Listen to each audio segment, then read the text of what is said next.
Definitely thank you so much for everyone અને thank you for everything. હું વધારે શબ્દોમાં તો નહીં કહીશ, પણ જે રીતે મને સંજયભાઈ, મહેન્દ્રભાઈ જે રીતે મારા વિશે કીધું, માન છે મારા દિલમાં, અને એમના લીધે હું ગમે તેટલા બી મારા શેડ્યુલ્સમાં હોઈશ ને તો બી હું આવીશ, બિકોઝ એ વ્યક્તિઓ જ રિયલી બહુ જેન્યુઅન અને રિયલી બહુ ટેલેન્ટેડ છે.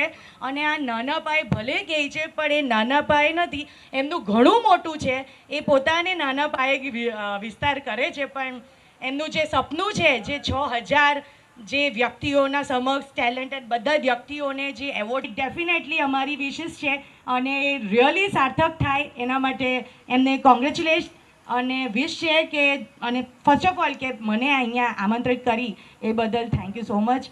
અને રિયલી એમના માટે બહુ જ દિલથી લાગણી છે. એમનો સુપર થાય આ કાર્યક્રમ અને સારી રીતે એમના મકસદ સુધી પહોંચે એવી શુભકામના.